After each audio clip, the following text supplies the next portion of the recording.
Good morning everyone and welcome to my channel English Literature. Today it is our part 3 of American literature and we'll discuss Native American period, that is pre-colonial period before 1620 according to timeline. History. It is the history part we'll discuss first. In this picture you can see that the coastal countries, that is Spain, France, Italy, Portugal and England of course, they started their exploration in this part of America and they settled through the coastline, east coastline. Now history of Americas begins with the Renaissance, of course. Actually it will be, how to say, Renaissance feature that we discuss in Renaissance video, that exploration, the curiosity, the curious mind want to know more than their homeland.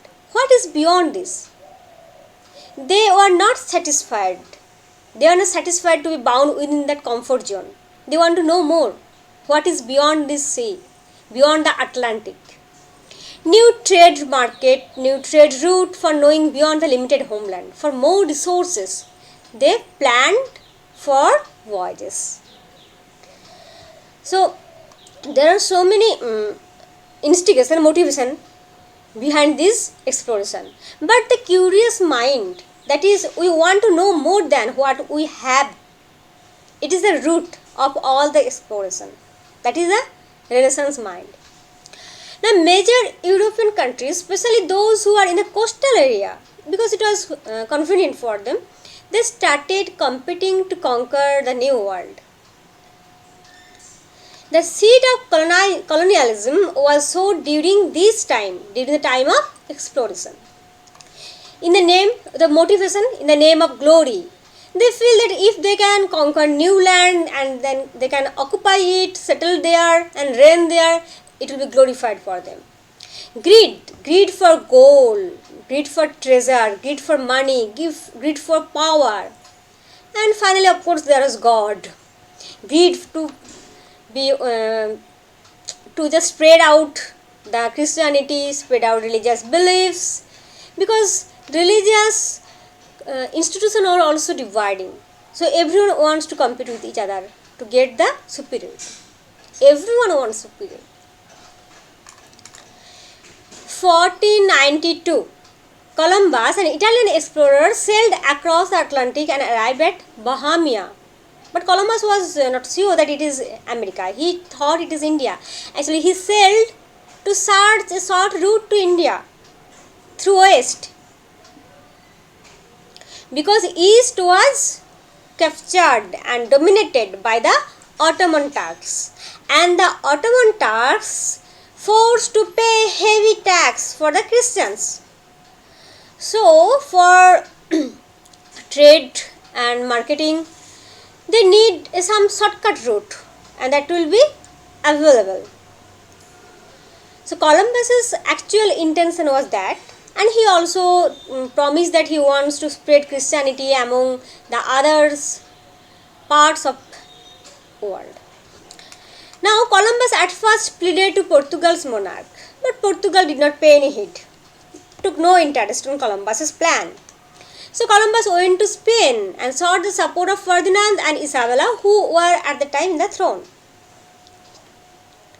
1492, he sailed across and reached an island near America, that is Bahamas. Somewhere it is a Bahamia and somewhere it is a Bahamas. Anyway, it will be Bahamas, I think.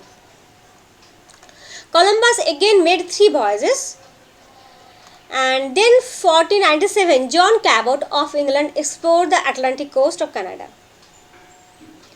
1499 most important, because Amerigo Vespucci discovered America as America, and America was named after him, Amerigo. Columbus mistook it for India, and that's why he just missed a chance to, otherwise America may be Columbus named. And we will read the history of Columbia or Columbus, any type.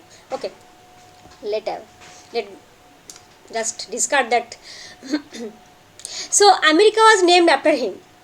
In Thomas More's Utopia, you find the reference to Vespucci. If you watch the video on Thomas More's Utopia, you will find that there is in the part 1 the story that is told by someone who has accompanied Vespucci in the journey to America. So America was a dreamland, the virgin country, the imagination surrounded by the halo of imagination. Now, English settlement in America came later after many failures. Even Walter Raleigh, you know, Elizabethan prose writer, and he's a versatile genius. And Humphrey Gilbert, they planned to set up a successful colony, but failed.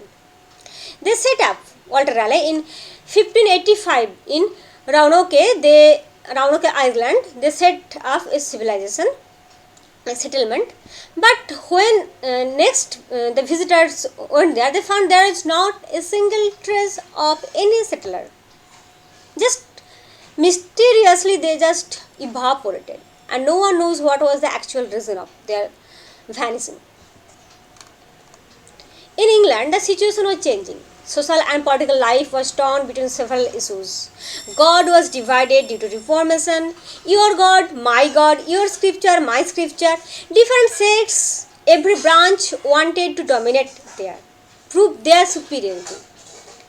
After the death of Queen Elizabeth, in the reign of Queen Elizabeth, there was not so much persecution, and Queen Elizabeth was Protestant, so Protestants were at least safe. Now, in the time of James I, who was staunch Catholic, their Protestants were in danger because persecutions were going on in that time. So, overpopulation, fear of death, persecution, hunger, poverty, skirmishes, all are very common stories in common stories in England. So, people want to get out of this. People want to do something new. So when they get a chance to go somewhere else from that suffocating social scenario, they take the chance. They think, oh my God, we have get something. We can here prosper. We can here do something of our own. The religious fathers who had to live in the fear to be prosecuted, they feel, okay, now we will reign in this land. We will spread our beliefs, our ideas, our Christianity, and we will be the God here. And the people who have to live in suppression, depression, hunger, starvation, they feel that we can here get plantation, will be the boss, and under us there will be people to work. So with this positive thought, this American dream, this imagination, this with all these positive thoughts and motivation, they started for the journey to America. People used to flee to somewhere where they could start afresh. 1606, the commercial trading company, Virginia Company, got a charter from James I for colonizing America.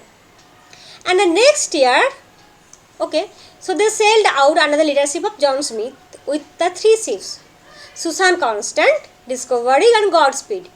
And after 5 months, they reached Cape Henry, crossing the waves of the Atlantic. Captain John Smith became the governing council. Now 1607, first permanent settlement at Jamestown in Virginia. It is very, very important because though most of the people died, we will find that in 1609 most of the people died because imagination was imagination and everything was not so smooth, not so easy. For the Native Americans who were there, because it was not at all a virgin country, already it is populated. So for the Native Americans, it was like an apocalypse, the coming of the colonizers. And also for the colonizers, first settlers, it was also a tough situation. Everything was not so in their favor. For the European countries, it was easy to overcome the native defense because at the one hand, they were much more matured and powerful with their gunpowder still. And on the other hand, there is the natives with their bow and arrow. Again, the natives had no immunity against the newly immigrated diseases. People who are not only immigrated but also came with their diseases like smallpox, measles, typhus. These diseases, against these diseases, the natives has no immunity power. Genocide, slavery, all these things just overpowered the natives. But at the same time, the newcomers, the situation was not in favor always. There's bitter cold weather, and starvation. Food was not enough there. So they had also fought for the bitter cold weather and starvation.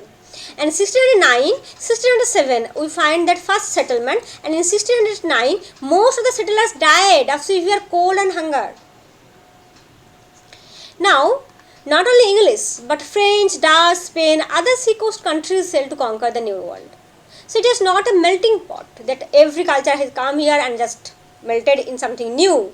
But more you can say it is a mosaic structure, where every different cultures and communities exist retaining their distinctive characteristics. You have to keep this feature in mind. Because in the very beginning, if I show you the picture, all the seacoast countries were in search of such Garden of Eden. Now, but the dreamland was not like that. They dreamed there are classes, conflict, hunger, bitterly cold weather and diseases. 1612, tobacco cultivation started in Virginia and it became the chief source of revenue.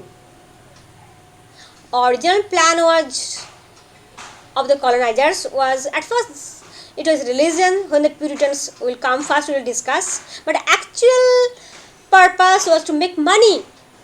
That's why Virginia Company was given the charter by James I. The Englishmen died of adverse weather and starvation, we know that, and the Native Americans died of the class and diseases brought by the Europeans. So what happened? If all people died, most of the people died, what happened? There will be scarcity of working men. Manpower was limited, but they need manpower to cultivate the land. And from this thing, slavery, the concept of slave, that bring people from other places and make them slave and force them to work under them. 1619, 20 Africans arrive in Jamestown on a Dutch vessel as slaves to work on the plantation. So start of slavery in America.